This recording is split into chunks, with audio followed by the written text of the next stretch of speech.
Hello everybody, আমার the knowledge academy চ্যানেলে সবাইকে স্বাগত। আজকে দুটো বিশেষ দিন আমরা সেলিব্রেট করছি।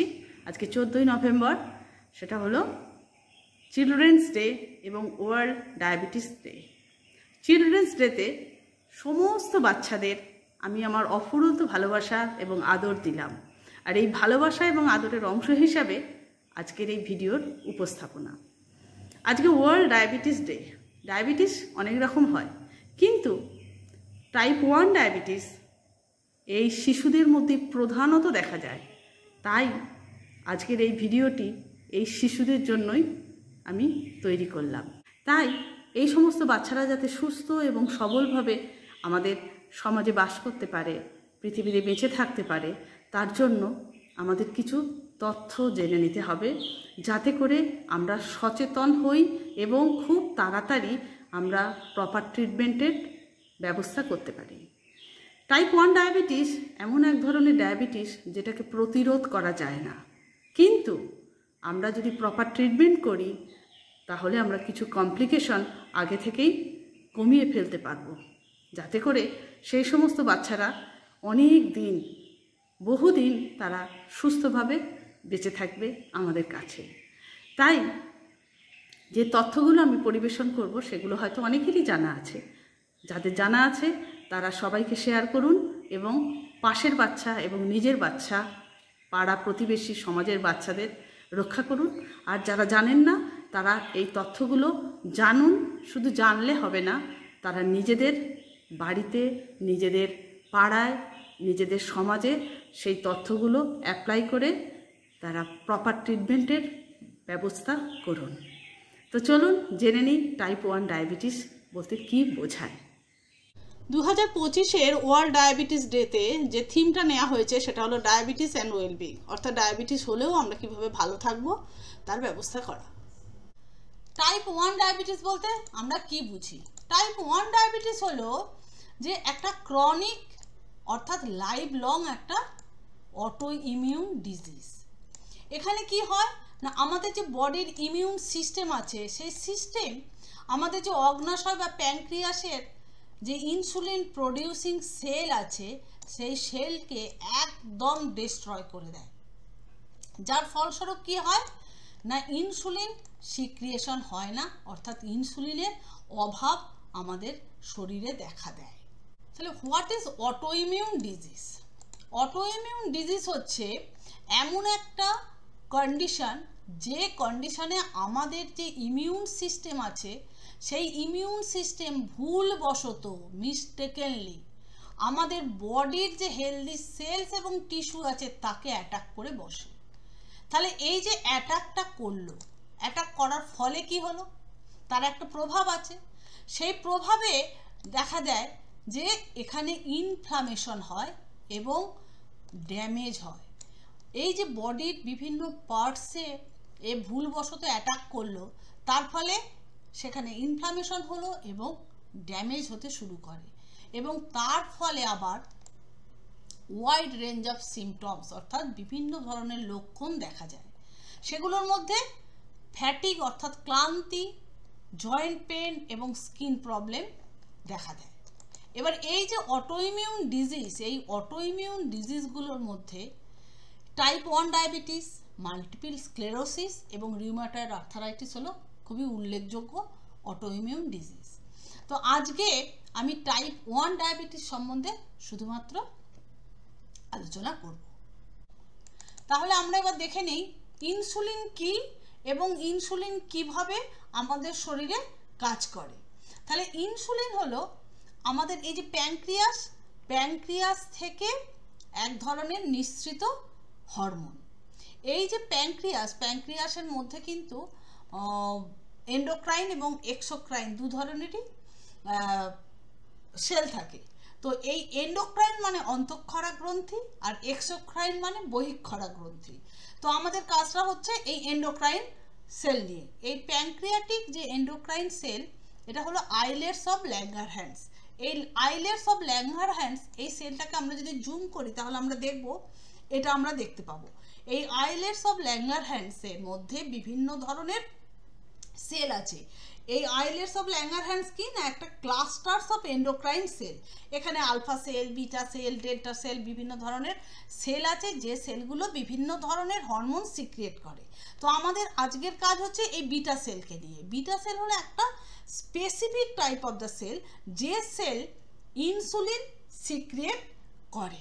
তাহলে এই বিটা সেল বা এই যে ইনসুলিন সিক্রিয়েট করে, এই ইনসুলিন হলো একটা হরমোন। যে হরমোনের কাজ কি?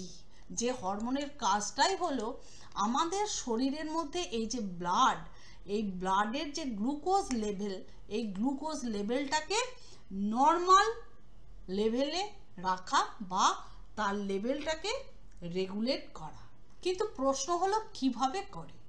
আমরা যখন খাবার খাই তখন সেই খাবারটা আমাদের স্টোমাকে এসে পৌঁছায়। তো আমাদের যে কার্বোহাইড্রেট জাতীয় খাবার আমরা খাই, সেই কার্বোহাইড্রেট জাতীয় খাবার থেকে মেনলি আমাদের এনার্জিটা আমরা বেশিরভাগ এনার্জিটা আমরা ওখান থেকেই পাই, কার্বোহাইড্রেট থেকে পাই। তো এই স্টোমাক কি করে? এই কার্বোহাইড্রেট খাদ্যকে ব্রেকডাউন করে, ব্রেকডাউন করে ওটা গ্লুকোজে পরিণত করে। তাহলে এই যে গ্লুকোজটা তৈরি হলো, এটাই হলো আমাদের শরীরের মেন সোর্স অফ এনার্জি।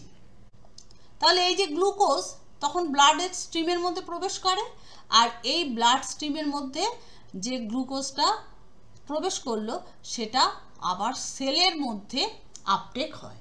কিন্তু মনে রাখতে হবে যে ইনসুলিন ছাড়া গ্লুকোজ কখনোই ব্লাড থেকে সেলের মধ্যে প্রবেশ করতে পারবে না। ইনসুলিন হলো এমন একটা চাবি, আমরা যদি এটাকে কি হিসাবে ধরি, এটা যদি তালা হয় এটাকে আমরা চাবি হিসাবে ধরতে পারি। তাহলে এই চাবিকাঠি ছাড়া কখনোই এই গ্লুকোজের যে চ্যানেলটা ওপেন হবে না। এখানে ইনসুলিন রিসেপ্টরে প্রবেশ করেনি, মানে চাবি দূরে আছে, তালার মধ্যে প্রবেশ করেনি, সেজন্য গ্লুকোজ চ্যানেল কিন্তু ক্লোজড। আর এই ইমেজে দেখা যাচ্ছে যে ইনসুলিন এখানে ইনসুলিন রিসেপ্টরে এসে পৌঁছেছে, যার ফলে ইনসুলিন পৌঁছানোর জন্য এই যে গ্লুকোজের যে চ্যানেল সেটা কিন্তু ওপেন হয়ে গেছে এবং গ্লুকোজ সেলের মধ্যে প্রবেশ করছে। এটা হলো বডির নর্মাল একটা মেকানিজম। এই যখন সেলে প্রবেশ করলো গ্লুকোজ, তখন এই গ্লুকোজ ব্লাডের মধ্যে যে গ্লুকোজ লেভেল অনেক কমে গেল। তাহলে এই যখনই কমে গেল ব্লাডের মধ্যে গ্লুকোজ লেভেল, তখন আবার বডি কি করলো না আর একটা সিগন্যাল দিল প্যানক্রিয়াসকে যে ইনসুলিন সিক্রিয়েশন স্টপ করো। তাহলে তখন আবার ইনসুলিন সিক্রিয়েশনটা স্টপ হয়ে গেল। তাহলে এইটা হলো আমাদের নর্মাল একটা মেকানিজম। এবার হলো টাইপ 1 ডায়াবেটিস যাদের, তাহলে তাদের ক্ষেত্রে কি হয়? টাইপ 1 ডায়াবেটিসে যেহেতু ইনসুলিন সিক্রিয়েটই হয় না, কারণ অটোইমিউন ডিসঅর্ডার, বললাম এইমাত্র যে অটোইমিউন ডিসঅর্ডারের জন্য বিটা সেলটা পুরোটাই নষ্ট হয়ে যায়, যার ফলে ইনসুলিন বডি প্রডিউস করতে পারে না।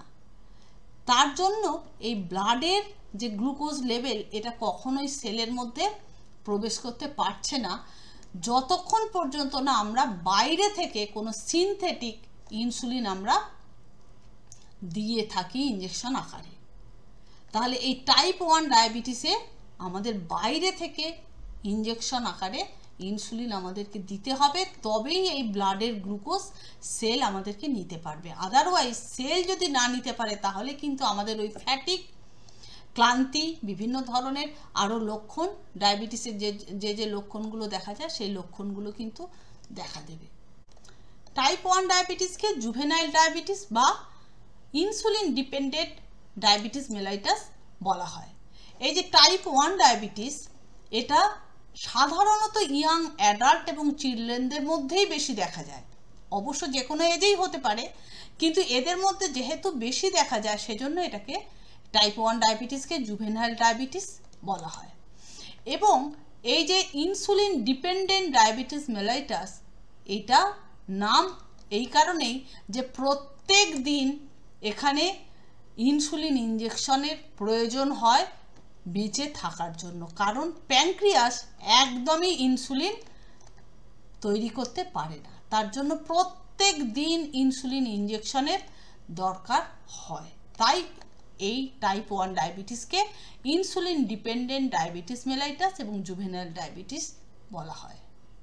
টাইপ 1 ডায়াবেটিক কি কিউরেবল? নো, এটি হলো লাইফ লং এবং ক্রনিক একটা কন্ডিশন। তবে এটিকে ম্যানেজ করা যায় কিভাবে না, প্রত্যেক দিন যদি আমরা ইনসুলিন ইনজেকশন দিয়ে থাকি এবং রেগুলার ব্লাড সুগার যদি মনিটরিং করি এবং একটা হেলদি লাইফস্টাইল যদি আমরা মেনটেন করি এবং রেগুলার যদি এক্সারসাইজ আমরা করি, তাহলে এই টাইপ 1 ডায়াবেটিসকে কিছুটা হলেও ম্যানেজ করা যায়, কিন্তু এটা সারে না। টাইপ 1 ডায়াবেটিস অথবা আইডিডিএমকে কত তাড়াতাড়ি আমরা কিভাবে রেকগনাইজ করব তার 7টা ইন্ডিকেটর আছে। বাবা মায়েদের উদ্দেশ্যে বলছি, যদি এই ভিডিওর আর কোনো কথা মনে নাও থাকে, এই 7টা জিনিস কিন্তু অবশ্যই মনে রাখবেন আপনার বাচ্চাকে ভালো রাখার জন্য। আপনার বাচ্চা যদি দেখেন খুব ঘন ঘন বাথরুম যাচ্ছে এবং আগে যেমন বা যখন খেত তার থেকে ওর খিদে অনেক বেড়ে গেছে, প্রচুর পিপাসা এবং প্রচুর পরিমাণে তার ওয়েট লস হচ্ছে, মানে খাওয়া বেশি হচ্ছে, পিপাসা প্রচুর হচ্ছে এবং ওয়েট লসও প্রচুর পরিমাণে হচ্ছে। এছাড়া আগে কেটে গেলে যত তাড়াতাড়ি শুকিয়ে যেত সেটা আর শুকাচ্ছে না, অনেক দেরিতে দেরিতে শুকাচ্ছে, মানে স্লো উন্ড হিলিং হচ্ছে। এছাড়া বারবার ইনফেকশন হচ্ছে, আজ এখানে ইনফেকশন, কাল ওখানে ইনফেকশন, এরকম রেকারেন্ট ইনফেকশন হয়ে যাচ্ছে। এবং বাচ্চার বিহেভিয়ার যদি কোনো রকম চেঞ্জ দেখেন, অবশ্যই চিকিৎসকের পরামর্শ নিন এবং তাড়াতাড়ি চিকিৎসার ব্যবস্থা করুন। Thank you to all.